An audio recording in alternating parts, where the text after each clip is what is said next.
صل على سيدنا ومولانا محمد وعلى بسم اللہ الرحمن الرحیم۔ السلام علیکم ناظرین و سامعین کرام۔ پروگرام یاد الہی دیکھنے کے لیے، یاد الہی کے سابقہ تمام پروگرامز دیکھنے کے لیے، بالخصوص وظائف دیکھنے، سننے، جاننے اور پڑھنے کے لیے آپ ہمارے یوٹیوب چینل یاد الہی یعنی YAADE_ELAHI یوٹیوب چینل یاد الہی کو سبسکرائب بھی کیجئے، لائک بھی کیجئے، کمنٹس بھی کیجئے، تاکہ یاد الہی کے مختلف پروگرامز اور وظائف سے آپ مکمل رہنمائی حاصل کر سکیں۔ اسی طرح فیس بک پیج یاد الہی بھی جوائن کیجئے پروگرام یاد الہی دیکھنے کے لیے، وظائف دیکھنے کے لیے۔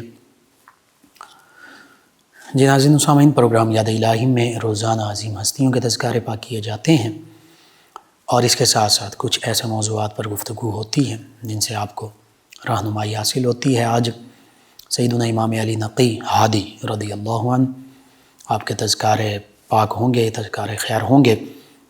اس سے پہلے کتاب الشفا سے آج کا خاص وظیفہ کینسر کے علاج کا مجرب نسخہ۔ کینسر، ناسور، کوئی بھی لا علاج بیماری ہو تو یہ مجرب وظیفہ ہے، روحانی علاج ہے۔ سورۃ الفجر 30ویں پارے میں موجود ہے۔ اس کی بلکہ یہ سورۃ القمر ہے 27ویں پارے میں، سورۃ القمر 27ویں پارے میں، اور آیت مبارکہ 10 ہے۔ سورۃ القمر کی آیت مبارکہ 10 کثرت سے پڑھیں، اور اس آیت مبارکہ کو بطور دعا بھی پڑھتے رہیں، یعنی دعا میں بھی اس کو پڑھتے رہیں، دعا کے طور پر بھی مانگتے رہیں۔ انشاءاللہ اللہ تعالیٰ کینسر کی بیماری سے نجات عطا فرمائے گا۔ یہ دعا، یہ وظیفہ سورۃ القمر کی آیت مبارکہ 10 اور اس کا ترجمہ سماعت کر لیجئے۔ اعوذ باللہ من الشیطان الرجیم، بسم اللہ الرحمن الرحیم۔ فدعا ربہ انی مغلوب فانتصر، فدعا ربہ انی مغلوب فانتصر، کہ اس نے اپنے رب سے دعا کی کہ میں مغلوب ہوں، تو میرا بدلہ لے، تو میری مدد فرما۔ بس یہ کینسر کے علاج کے لیے مجرب نسخہ ہے، آپ ضرور پڑھیے، انشاءاللہ اللہ تعالی بہتری فرمانے والا ہے۔ آپ کو ضرورت ہے اپنے اوراد و وظائف میں شامل کیجیے، اپنے اعزاء اقربا، رشتہ دار، دوست، احباب، پڑوسی، محلے دار، امت مسلمہ تک پہنچائیے۔ میرے آپ کے ہمارے بتانے سے ہمارے کسی بھی مسلمان بھائی، مسلمان بہن، مسلمان فرد کا فائدہ ہوتا ہے انشاءاللہ۔ یہ ہمارے لیے دین و دنیا آخرت میں بھلائی، فائدے، نجات اور شفا کا باعث ہوگا۔ اللہ سبحانہ و تعالی ہمیں آسانیاں عطا فرمائے، ہمیں آسانیاں بانٹنے والا بنائے، مشکلات سے ہماری حفاظت فرمائے، آمین۔ جی ناظرین و سامعین، سیدنا امام علی نقی ہادی رضی اللہ تعالی عنہ، نبی رحمت صلی اللہ تعالی علیہ وآلہ وصحبہ وبارک وسلم کی اولاد پاک میں سے، تیری نسل پاک میں ہے بچہ بچہ نور کا، تو ہے عین نور، تیرا سب گھرانہ نور کا۔ اور یہ حقیقت ہے، آقا کریم صلی اللہ علیہ وآلہ وسلم سید البشر بھی ہیں، تمام انسانوں کے بھی سردار ہیں۔ ہم آپ کی بے مثال بشریت کو بھی مانتے ہیں، اور نبی کریم صلی اللہ علیہ وآلہ وسلم نور بھی ہیں اور نورانیوں کے سردار بھی ہیں، نوریوں کے سردار بھی ہیں۔ حتیٰ کہ نوریوں کے جو سردار ہیں، فرشتے نوری مخلوق ہیں، نور سے تخلیق کیے گئے ہیں، تو نوری مخلوق کے جو سردار ہیں سیدنا جبریل امین علیہ السلام، وہ بھی میرے آپ کے ہم سب کے آقا و مولا صلی اللہ علیہ وآلہ وسلم کے غلام ہیں۔ پھر جو بشر ہونے کے حوالے سے عظیم بشر ہیں، یعنی تمام انبیاء و مرسلین علیہم الصلاۃ و تسلیم، ان کے بھی سردار ہیں میرے آپ کے ہم سب کے آقا و مولا صلی اللہ علیہ وآلہ وسلم۔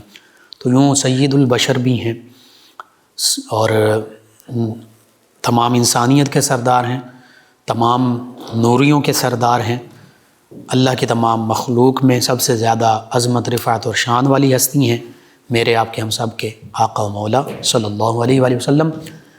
اور قرآن مجید فرقان حمید میں جا بجا آپ کے حوالے سے ذکر ملتا ہے، بالخصوص لقد جاءکم من اللہ نور و کتاب مبین۔ آپ تفسیر خازن دیکھ لیجئے، تفسیر مدارک دیکھ لیجئے، تفسیر بیضاوی دیکھ لیجئے، تفسیر ساوی دیکھ لیجئے، جتنی بھی عربک تفاسیر ہیں پرانی، آج سے صدیوں پہلے جو عرب علماء نے عربک میں تفاسیر لکھی، ان میں یہ سورہ مائدہ کی اس آیت مبارکہ کی تفسیر پڑھیے، حتیٰ کہ صحابہ کرام علیہم رضوان تک، سیدنا عبداللہ ابن عباس رضی اللہ عنہما تک آپ نے بھی یہی لکھا کہ یہاں نور سے مراد اے نور محمد صلی اللہ علیہ وآلہ وسلم، نبی کریم صلی اللہ علیہ وآلہ وسلم مراد ہیں۔ یعنی اللہ نے فرمایا کہ بے شک تمہارے پاس اللہ کی طرف سے ایک نور آیا، یعنی آقا کریم صلی اللہ علیہ وآلہ وسلم، وہ کتاب مبین، اور دوسری روشن اور واضح کتاب آئی، یعنی قرآن مجید فرقان حمید۔ تو تیری نسل پاک میں ہے بچہ نور کا، تو ہے عین نور، تیرا سب گھرانہ نور کا۔ یہ نوری گھرانہ ہے اور نوری وجود مسعود رکھنے والی ہستی میرے آپ کے ہم سب کے آقا و مولا صلی اللہ علیہ وآلہ وسلم۔ سیدنا جابر رضی اللہ عنہ نے جب آقا کریم صلی اللہ علیہ وآلہ وسلم کی بارگاہ میں عرض کیا کہ یا رسول اللہ صلی اللہ علیہ وسلم، اللہ تعالیٰ نے سب سے پہلے کس چیز کو تخلیق فرمایا؟ تو میرے آپ کے ہم سب کے آقا و مولا صلی اللہ علیہ وآلہ وسلم نے ارشاد فرمایا کہ اے جابر، سب سے پہلے اللہ تعالیٰ نے تمام اشیاء سے پہلے تیرے نبی کے نور کو اپنے نور سے پیدا فرمایا۔ یا جابر ان اللہ تعالی خالق قبل الاشیاء نور نبی کا من نورہ۔ اور یہ حدیث مبارکہ مفسرین، محدثین، علماء، فقہاء صدیوں سے بیان کرتے آئے۔ مصنف عبد الرزاق جو حدیث مبارکہ کی دوسری صدی ہجری کی کتاب ہے اور ابتدائی احادیث مبارکہ کی کتب میں سے ہے، ابھی سیاستہ بھی مرتب نہیں ہوئی تھیں، تالیف نہیں ہوئی تھیں، اس کتاب میں یہ حدیث مبارکہ موجود، اور نہ صرف اس ایک کتاب میں بلکہ پھر آپ سے یہ حدیث مبارکہ کئی مفسرین، محدثین، علماء، فقہاء نے اپنی اپنی کتابوں میں روایت کی، اور اس کو حدیث نور کہتے ہیں۔ مصنف عبد الرزاق میں یہ حدیث مبارکہ موجود، اور امام عبد الرزاق جو محدث ہیں، فقیہ ہیں، یہ امام بخاری کے استاذ الاستاذ ہیں، یعنی استادوں کے بھی استاد ہیں۔ اسی طرح امام احمد بن حنبل کے بھی یہ استاد ہیں، اور امام ابو حنیفہ اور امام مالک علیہم الرحمہ کے یہ شاگرد ہیں۔ تو بہت بڑے پائے کے محدث ہیں، فقیہ ہیں، اور بالکل یہ حدیث مبارکہ صحیح ہے۔ اس پر آج بھی تحقیق ہوئی، حتیٰ کہ UAE کے جو مذہب اور اوقاف کے وزیر اور وہاں پر امام مالک اکیڈمی کے جو چیئر پرسن، انہوں نے اس پر باقاعدہ تحقیق کی اور اس پر کلام کیا، اس پر کتاب لکھی، اور اس حدیث نور کی صحت پر اور اس کی وضاحت پر مکمل انہوں نے روشنی ڈالی، یہ ماضی قریب میں ہی۔ بہرحال نبی رحمت صلی اللہ علیہ وآلہ وسلم کا گھرانہ نور علی نور، انہی ہستیوں میں سے سیدنا امام علی نقی ہادی رضی اللہ عنہ بھی ہیں، اور نبی کریم صلی اللہ علیہ وآلہ وسلم تو ایسے نور ہیں کہ آپ کے تمام رفقا بھی نور ہیں۔ ایک حدیث مبارکہ موجود ہے، آقا کریم صلی اللہ علیہ وآلہ وسلم نے فرمایا کہ میرے صحابی زمین کے جس خطے پر وصال پائیں گے، جب کل روز محشر یہ اٹھیں گے تو ان لوگوں کے لیے راہبر و رہنما اور نور بن کر اٹھیں گے۔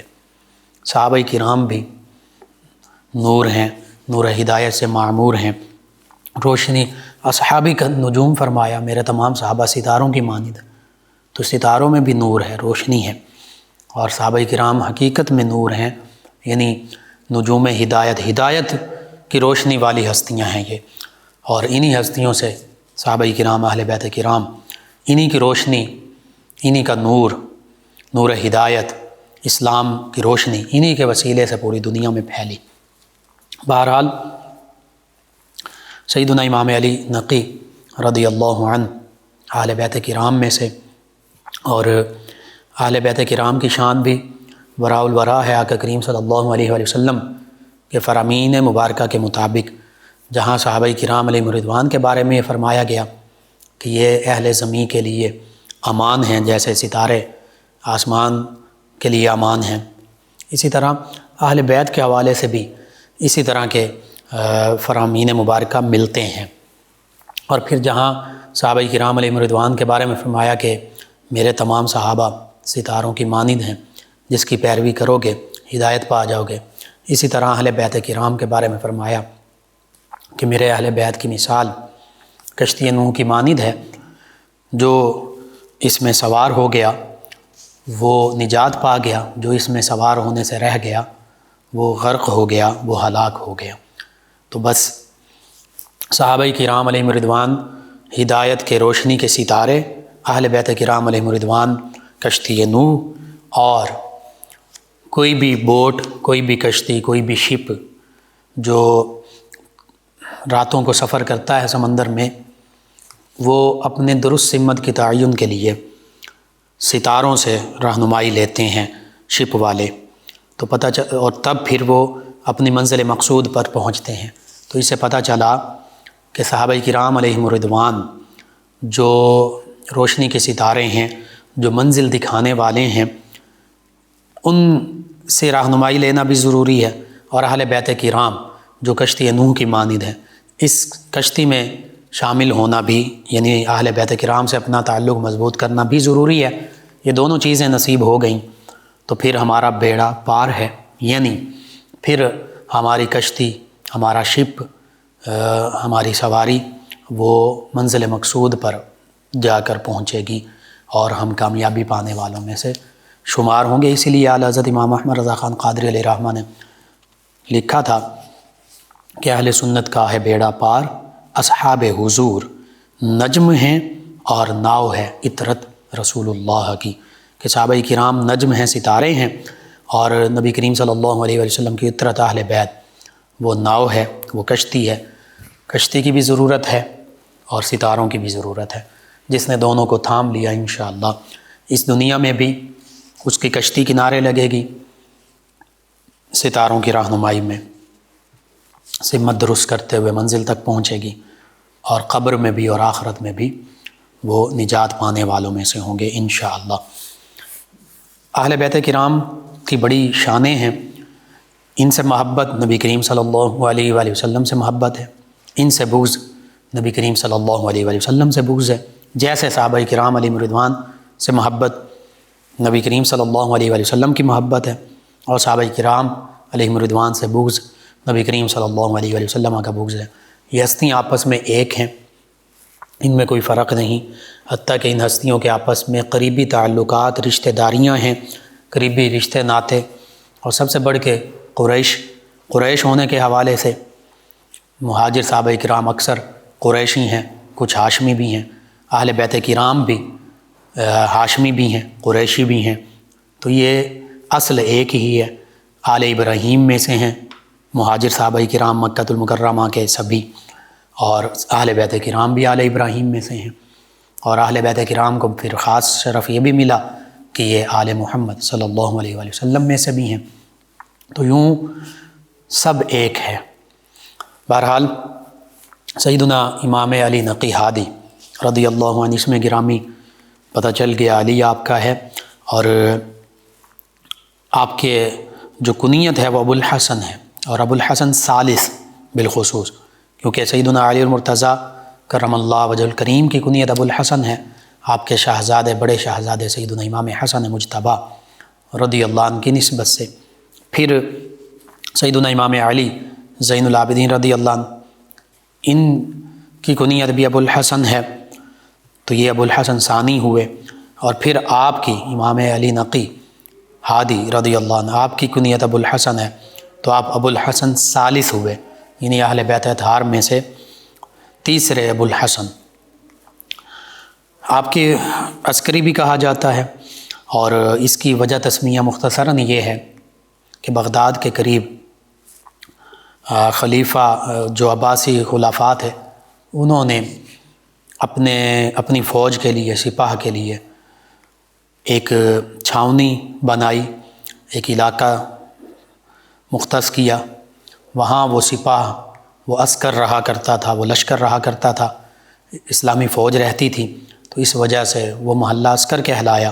آپ بھی وہیں پر آ کر سکونت پذیر ہوئے، تو اس وجہ سے آپ عسکری کہلائے، امام علی نقی ہادی عسکری رضی اللہ تعالی عنہ۔ اسی طرح آپ کے والد گرامی کا ذکر کیا جائے، سیدنا امام محمد تقی، جنہیں امام جواد رضی اللہ عنہ کہا جاتا ہے، یہ والد گرامی ہیں۔ ان کے والد گرامی سیدنا امام علی رضا، جو مشہد مقدس ایران میں جن کا روضہ مبارکہ، مزار مبارکہ موجود ہے، ان کے والد گرامی سیدنا امام موسیٰ کاظم رضی اللہ تعالی عنہ، ان کے والد گرامی جن کا مزار مبارکہ کاظمین عراق میں ہے، ان کے والد گرامی سیدنا امام جعفر الصادق رضی اللہ عنہ، جن کا قبر مبارکہ اور پہلے روضہ مبارکہ مدینہ طیبہ میں 1925 میں جن مزارات مبارکہ کو مسمار کیا گیا، ان میں آپ کا روضہ مبارکہ بھی۔ ان کے والد گرامی سیدنا امام محمد الباقر رضی اللہ عنہ، مدینہ طیبہ میں جنت البقیع میں آپ کی قبر مبارکہ، مزار مبارکہ۔ ان کے والد گرامی سیدنا امام علی زین العابدین رضی اللہ عنہ، جنت البقیع مدینہ طیبہ میں مزار مبارک۔ ان کے والد گرامی سیدنا امام حسین رضی اللہ عنہ، کربلا معلیٰ میں آپ کا روضہ مبارک، مزار مبارک۔ اور پھر ان کے والد گرامی سیدنا علی المرتضیٰ، نجف اشرف عراق میں مزار مبارک، اور والدہ مائدہ سیدہ فاطمہ الزہرا طیبہ طاہرہ رضی اللہ عنہ، جنت البقیع مدینہ طیبہ میں مزار مبارک بھی موجود تھا، آج بھی قبر مبارک موجود ہے۔ اور پھر آقا کریم رؤوف الرحیم علیہ الصلاۃ والتسلیم سیدہ طیبہ کے والد گرامی مدینہ طیبہ میں اس جگہ آرام فرماد کے جو روضۃ من ریاض الجنہ ہے، جنت کے باغوں میں سے ایک باغ ہے جو کائنات میں افضل ترین جگہ ہے۔ تو یہ تو سیدنا امام علی نقی ہادی رضی اللہ عنہ، آپ کے والد گرامی کی طرف سے سلسلہ نسب پاکیزہ سلسلہ نسب، کائنات کا عظیم ایک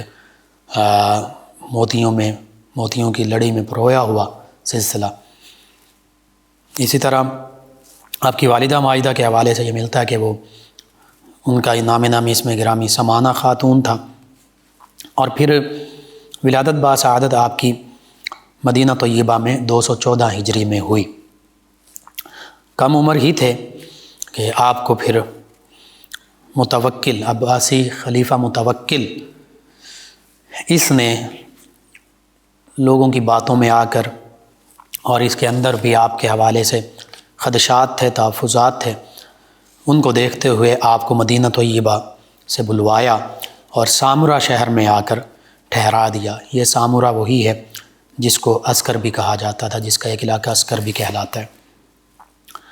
آپ نے 20 سال اپنی زندگی مبارکہ کے یہاں گزارے، 20 سال اور 9 ماہ، یہیں آپ کی شہادت ہوئی، یہیں آپ کا وصال ہوا، یہیں آپ کا مزار مبارکہ موجود ہے۔ آپ کے القابات کا ذکر کریں، اللہ تعالیٰ نے ظاہری باطنی تمام کمالات سے نوازا تھا۔ قرآن مجید فرقان حمید کے بہت بڑے عالم، مفسر، حدیث مبارکہ کے حافظ، محدث، اور شرعی معاملات کے بہت بڑے عالم، بہت بڑے فقیہ۔ پھر باطنی علوم جو نبوت و ولایت کے علوم تھے، نبی رحمت صلی اللہ علیہ وآلہ وسلم کے علوم، صحابہ کرام، اہل بیت کرام کے علوم، ان سے وافر حصہ آپ نے پایا، اور آپ سے خلق کثیر نے، کئی لوگوں نے قرآن و حدیث، فقہ اور تزکیہ باطن کا فیض پایا۔ القابات کا ذکر کیا جائے، کئی القابات ہیں، چند ایک کا ذکر کرتا ہوں۔ نقی جو کہ نام کا حصہ بن گیا، ہادی، ذکی، تقی، متوکل، ناصح، فتاح، مرتضی، فقی، متقی، امین، مؤتمن اور طیب، یہ آپ کے القابات ہیں۔ ان کے معنی یہی بنتے ہیں: بہت زیادہ تقوی والے، ہدایت والے، بہت زیادہ پاکیزہ قلب، پاکیزہ نفس، اللہ پر توکل کرنے والے، لوگوں کو نصیحت فرمانے والے، اللہ کی طرف سے کشادگیاں پانے والے، اللہ کی رضا پانے والے، قرآن و حدیث کے عالم، فقیہ، دین کی مکمل سمجھ بوجھ رکھنے والے، امانت دار، پاک، طیب، اللہ پر کامل ایمان رکھنے والے۔ تو یہ آپ کے تمام القابات ہیں۔ بہرحال نقی اور ہادی یہ زیادہ معروف ہوئے۔ امام علی نقی یہ عام طور پر لوگوں میں مشہور، عوام الناس میں، اور مصنفین کے ہاں امام ہادی لقب جو ہے یہ زیادہ معروف ہوا۔ رنگ مبارکہ آپ کا گندمی مائل تھا۔ اسی طرح آپ کی اولاد پاک کا ذکر کیا جائے تو اللہ تعالیٰ نے 4 شاہزادے اور 1 شاہزادی سے نوازا۔ شاہزادے جو ہیں، ایک ان کا نام حسن ہے، انہی شاہزادے کی نام کی نسبت کی وجہ سے آپ ابو الحسن کہلائے، جو آپ کے بعد امام حسن عسکری کہلائے۔ دوسرے شاہزادے حسین ہیں، تیسرے شاہزادے محمد ہیں، چوتھے شاہزادے جعفر ہیں رضی اللہ عنہم، اور ایک آپ کی شاہزادی ہیں سیدہ عائشہ رضی اللہ عنہا، ام المومنین سیدہ عائشہ الصدیقہ رضی اللہ تعالی عنہا کے نام کی نسبت سے ان کا نام بھی سیدہ عائشہ ہے۔ ان اسماء سے بھی پتہ چل رہا ہے کہ یہ اہل بیت اطہار علیہم رضوان صحابہ کرام سے، نبی کریم صلی اللہ علیہ وآلہ وسلم کے دیگر گھرانے سے، امہات المومنین رضی اللہ عنہن سے کتنی محبت رکھتے ہیں کہ سیدنا ابوبکر صدیق رضی اللہ عنہ کی صاحبزادی آقا کریم صلی اللہ علیہ وآلہ وسلم کی زوجہ، ہم مومنوں کی ماں سیدہ عائشہ الصدیقہ رضی اللہ عنہا کے اسم گرامی پر انہوں نے اپنی شاہزادی کا نام سیدہ عائشہ رضی اللہ عنہا رکھا۔ اور ایک حقیقت یہ بھی ہے کہ سیدنا امام جعفر الصادق رضی اللہ عنہ اور آپ کی اولاد یہ ننیال کی طرف سے سیدنا ابوبکر صدیق رضی اللہ عنہ کی اولاد ہے، صدیقی ہیں یہ ہستیاں۔ اللہ تعالیٰ نے بہت بلند علمی مقام و مرتبہ عطا فرمایا، حتیٰ کہ سیرت کی تاریخ کی کتابوں میں یہ موجود ہے کہ آپ جلیل القدر امام، مفتی اور فقیہ تھے، اور اپنے والد گرامی سیدنا امام محمد تقی، امام جواد رضی اللہ عنہ کے حقیقی جانشین تھے۔ ایک مرتبہ عباسی خلیفہ واثق باللہ اس کی مجلس بپا تھی، بڑے بڑے علماء فقہا وہاں موجود تھے، قاضی یحییٰ بن اقسم بھی وہاں موجود تھا۔ تو قاضی یحییٰ بن اقسم نے وہاں موجود ان علماء اور فقہا سے ایک سوال کیا۔ سوال یہ تھا کہ سیدنا آدم علیہ السلام نے جب حج کیا، کعبۃ اللہ کی زیارت، طواف، تو ان کا سر جو ہے وہ کس نے مونڈا تھا، یعنی حلق کس نے کیا تھا؟ سبھی اس سوال کا جواب دینے سے عاجز آ گئے۔ تو واثق باللہ نے کہا کہ اب میں تمہارے سامنے ایسی شخصیت کو پیش کروں گا جو اس سوال کا صحیح جواب دیں گے۔ یہ کہہ کر اس نے ایک آدمی سیدنا امام علی نقی ہادی رضی اللہ عنہ کی بارگاہ میں بلانے کے لیے بھیجا۔ آپ تشریف لائے تو آپ سے مخاطب ہو کر اس نے کہا کہ اے ابو الحسن رضی اللہ عنہ، حج کے موقع پر سیدنا آدم علیہ السلام کا حلق جو ہے وہ کس نے کیا تھا؟ تو آپ نے فرمایا کہ آپ اس جواب کی ذمہ داری مجھ پر نہ ڈالیں، یہ بڑے بڑے فقہا علماء موجود ہیں، ان سے پوچھ لیجئے۔ تو عباسی حکمران نے کہا کہ میں آپ کو قسم دیتا ہوں کہ آپ اس کا جواب ضرور دیجئے۔ اب میں اگر اصرار ہی ہے تو میں بتاتا ہوں کہ میرے والد گرامی سیدنا امام تقی رضی اللہ عنہ نے حدیث بیان کی، میرے دادا سیدنا امام علی رضا رضی اللہ عنہ سے، انہوں نے اپنے والد گرامی سیدنا امام کاظم رضی اللہ عنہ سے، انہوں نے اپنے دادا جان سیدنا امام محمد باقر رضی اللہ عنہ سے، اور پھر یہ سلسلہ نبی کریم صلی اللہ علیہ وآلہ وسلم تک متصل ہوا۔ تو آقا کریم صلی اللہ علیہ وآلہ وسلم نے فرمایا کہ مجھے جبریل امین علیہ السلام کو یہ حکم دیا گیا تھا کہ جنت سے یاقوت کا پتھر لے کر زمین پر اتریں۔ چنانچہ اللہ تعالیٰ کے حکم کی تعمیل میں سیدنا جبریل امین علیہ السلام وہ یاقوت کا پتھر لے کر زمین پر آئے، اور اس یاقوت کے پتھر کو سیدنا آدم علیہ السلام کے مبارک سر پر پھیرا، جس سے سیدنا آدم علیہ السلام کے سر مبارک کے بال جو ہیں وہ حلق ہو گئے، اور پھر اسی حدیث مبارکہ میں کہ وہ سر کے مبارک بال جو ہیں ان سے پھر ایک نور نمودار ہوا، اور جہاں جہاں تک وہ نور پہنچا وہ جگہ حدود حرم کے طور پر مقرر ہو گئی۔ اللہ اکبر۔ یہ الدر المنصور میں بھی یہ واقعہ موجود، جو تفسیر کی کتاب ہے، کنز العمال حدیث مبارکہ کی کتاب، اس میں بھی موجود ہے، تاریخ بغداد میں موجود، تذکرۃ الخواص میں موجود۔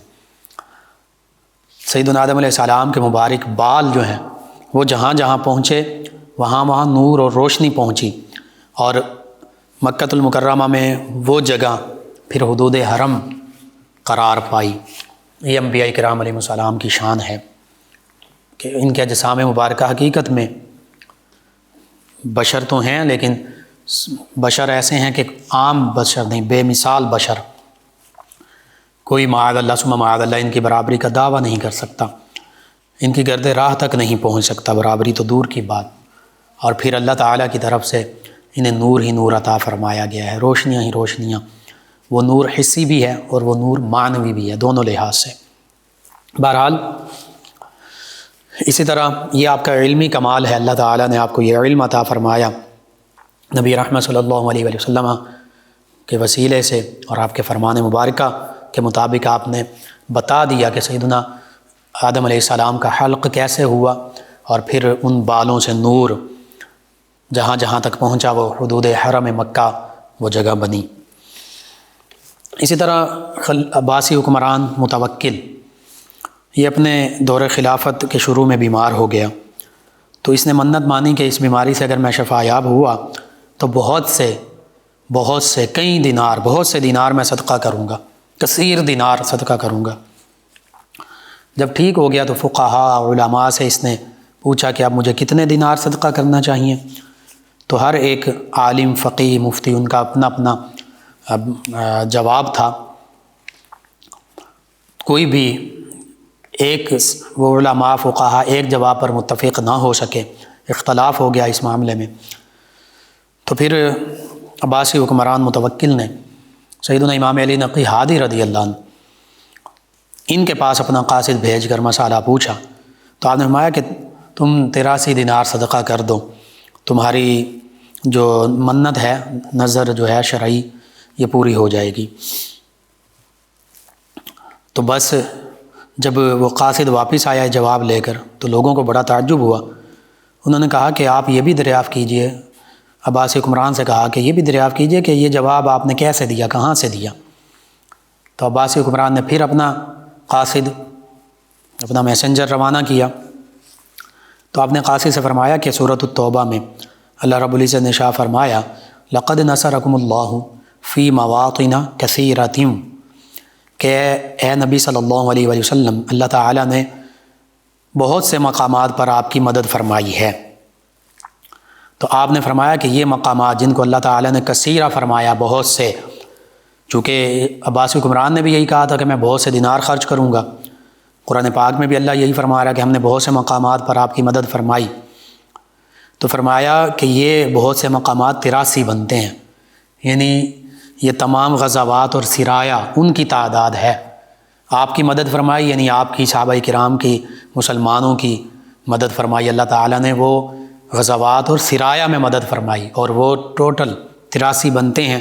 تو اس لیے اللہ نے 83 کو بہت سے الفاظ کے ساتھ، کثیرہ کے ساتھ ذکر کیا، تو اس لیے تم نے بھی یہ منت مانی تھی کہ بہت سے دینار صدقہ کروں گا، تو وہ 83 بنتے ہیں، بہت سے دینار تم یہ اللہ کے راستے میں خرچ کر دو۔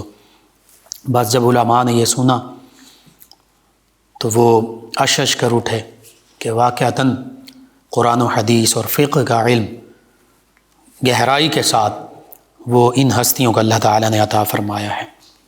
اسی طرح ایک موقع پر آپ کی علمی مجلس قائم تھی، تو ایک عالم بھی آپ کے پاس بیٹھے تھے، آپ ان کے ساتھ بڑی توجہ اور محبت کے ساتھ گفتگو کر رہے تھے، تو بعض آپ کے گھرانے ہاشمی لوگ جو ہیں، ہاشمی لوگوں نے کہا کہ آپ سادات بنو ہاشم پر اس شخص کو ترجیح دے رہے ہیں، تو اس موقع پر آپ نے آیت مبارکہ پڑھی یرفع اللہ الذین آمنوا منکم والذین اوتوا العلم درجات، کہ اللہ فرماتا ہے تم میں سے جو لوگ ایمان لائے جنہیں علم عطا کیا گیا، اللہ تعالیٰ ان کے درجات بلند فرماتا ہے اور ان کے درجے مزید بلند فرمائے گا۔ اور پھر فرمایا کہ تم یہ اعتراض کیوں کر رہے ہو کہ میں اس عالم کو اہمیت اور مقام دے رہا ہوں اور عالم کی تعظیم اور تکریم کر رہا ہوں، حالانکہ اللہ تعالیٰ نے علماء کو بلند درجہ اور عزت و عظمت عطا فرمائی ہے۔ سبحان اللہ، یہ جو حقیقی علماء ہیں اہل بیت اطہار علیہم الرضوان، صحابہ کرام علیہم الرضوان، حقیقت میں قرآن و حدیث کو ہم سے بھی بہتر سمجھتے ہیں۔ آج کے بڑے بڑے علماء سے بہتر سمجھتے ہیں، اور یہ حقیقت ہے۔ ہم بھی صحابہ کرام، اہل بیت کرام اور علماء فقہا جو پرانے ہمارے اسلاف ہیں، انہی کی تفاسیر، انہی کی خدمات جو حدیث میں ہیں، شروحات، سب کچھ اسی کو جو حقیقت میں قرآن و سنت ہی کے مطابق ہے، اسی کو ہم مضبوطی سے پکڑتے ہیں۔ اور تفسیر بالرائے، اپنی طرف سے کچھ کہنا، بالکل اس کو تو مفسرین نے بھی لکھا ہے کہ یہ غلط ہے۔ حدیث مبارکہ میں اپنی طرف سے کچھ کہنا یا قرآن پاک میں اپنی طرف سے کچھ کہنا، ہاں جو اللہ کا فرمان ہے، جو اللہ کے حبیب صلی اللہ علیہ وآلہ وسلم نے صحابہ تک پہنچایا، صحابہ سے پھر آگے اور اہل بیت تک، اور پھر ان ہستیوں سے پوری دنیا میں پھیلا، وہ تفاسیر کی صورت میں، وہ حدیث کی کتب کی صورت میں، وہ فقہ کی کتب کی صورت میں، وہ متون شروحات کی صورت میں۔ بہرحال آپ کے حوالے سے یہ ملتا ہے کہ کچھ لوگوں نے متوکل کے پاس جھوٹی خبریں پہنچائیں، جھوٹی باتیں کی کہ امام علی نقی ہادی جو ہیں یہ کوئی لشکر ترتیب دے رہے ہیں، یا اسلحہ ان کے پاس ہے، یہ بغداد کی جو حکومت ہے عباسی حکمرانوں کو نقصان پہنچائیں گے، کیونکہ لوگ جوق ان کی بارگاہ میں حاضر ہوتے، ان سے محبت رکھتے۔ تو عباسی خلیفہ نے یحییٰ بن ہرثمہ کو مدینہ طیبہ بھیجا یہ پیغام دینے کے لیے کہ آپ بغداد تشریف لائیں۔ مدینہ طیبہ کے لوگوں کو پتہ چلا، غم و غصہ اور آہ و بکا، اور کہ یہ تاریخ کو دوبارہ دہرایا جا رہا ہے، جیسے سیدنا امام حسین رضی اللہ عنہ، سیدنا امام زید رضی اللہ عنہ، ان ہستیوں کے ساتھ ہوا۔ مدینہ طیبہ سے نکلنا پڑا اور اپنی جان آفرین کے سپرد کرنے پڑی۔ تو یہاں پر آپ کے حوالے سے بھی یہی تھا۔ اب یحییٰ بن ہرثمہ نے تلاشی لی گھر کی، قرآن مجید فرقان حمید کے چند نسخوں اور دینی کتابوں کے سوا کچھ نہ ملا، اور اس نے دیکھا کہ آپ تو اللہ کی یاد میں محو رہتے ہیں، قرآن و حدیث اور فقہ کا درس دینے میں محو رہتے ہیں۔ تو اس نے لوگوں سے بھی کہا کہ کوئی ان کا بال بھی بیکا نہیں کر سکے گا، اور واپس متوکل کی طرف بھی یہی پیغام بھیجا کہ یہ تو نیک سیرت ہستی ہیں اور کسی قسم کا کوئی ایسا معاملہ نہیں ہے، یہ تو اللہ کی عبادت میں مصروف رہتے ہیں، قرآن مجید فرقان حمید کے چند نسخوں اور دینی کتب کے سوا مجھے تو ان کے پاس سے کچھ نہیں ملا۔ بہرحال متوکل نے پھر آپ کے ساتھ عزت اکرام والا معاملہ کیا، ہدیہ بھی بھیجا، نہایت حسن سلوک سے پیش آیا، اور پھر آپ کو سر من رعا یعنی سامرہ جس کو کہتے ہیں، اسی کا محلہ عسکر، اس میں آپ کو ٹھہرایا گیا، آپ کافی عرصہ وہاں رہے۔ یہاں پر بھی اب مدینہ طیبہ میں لوگوں سے آپ کی عزت، عظمت، رفعت وہ برداشت نہیں ہو رہی تھی، تو یہاں کیپٹل میں بغداد میں وہی لوگ، وہی مشیر دوبارہ انہی چیزوں پر اتر آئے، انہی باتوں پر اتر آئے، اور ایک وقت آیا کہ عباسی حکمران متوکل کو پھر آپ کے خلاف بدگمان کیا، اور پھر 25 جمادی الاخری کو پیر شریف کے دن 254 ہجری کو آپ کا وصال ہوا۔ بعض روایات میں یہ موجود ہے کہ آپ کو زہر دیا گیا، جس کی وجہ سے آپ کی شہادت ہوئی، اور عسکر میں ہی، سامرہ میں ہی آپ کی تدفین ہوئی، اور آپ کی نماز جنازہ میں کثیر تعداد میں لوگوں نے شرکت کی۔ اس سے بھی پتہ چلا کہ لوگوں کے دل جو ہیں حقیقت میں وہ نبی رحمت صلی اللہ علیہ وآلہ وسلم کے گھرانے کے ساتھ ہیں، وہ ان دنیا دار ظالم حکمرانوں کے ساتھ نہیں ہیں۔ واقع کریم صلی اللہ علیہ وآلہ وسلم، صحابہ کرام، اہل بیت کرام، علماء، صلحاء جو حق پر قائم ہیں ان کا ساتھ دینے والے ہیں، وہ ان ناحق لوگوں کا ساتھ نہیں دینے والے جو لوگوں کے حقوق بھی چھینتے ہیں اور خود بھی کئی غیر اسلامی غیر شرعی حرکات میں مبتلا ہیں۔ بہرحال سیدنا امام علی نقی ہادی رضی اللہ تعالیٰ عنہ آج بھی ہمارے لیے مشعل راہ ہیں۔ عبادت کے حوالے سے دیکھا جائے تو راتوں کو اٹھ کر اللہ کی بارگاہ میں سربہ سجود ہوتے۔ سخاوت کے حوالے سے دیکھا جائے تو کوئی بھی سائل، کوئی بھی سوالی، کوئی بھی حاجت مند آپ کے دربار سے خالی ہاتھ واپس نہیں جاتا تھا، پھر اللہ کی بارگاہ میں رو رو کر گڑگڑا کر التجائیں کیا کرتے تھے۔ آپ کی دعاؤں کا ذکر کیا جائے، آپ کی تعلیمات کا ذکر کیا جائے تو دعاؤں میں یوں بھی عرض کیا کرتے تھے کہ تمام تعریفیں اللہ تعالیٰ کے لیے ہیں جو خوف زدہ لوگوں کو امن بخشتا ہے، نیکوں کو راہ نجات عطا فرماتا ہے، کمزوروں کو بلندیاں نصیب فرماتا ہے، متکبروں کو پستیوں میں دھکیلتا ہے، بادشاہوں کو ہلاک کرتا ہے اور دوسروں کو ان کا جانشین بناتا ہے۔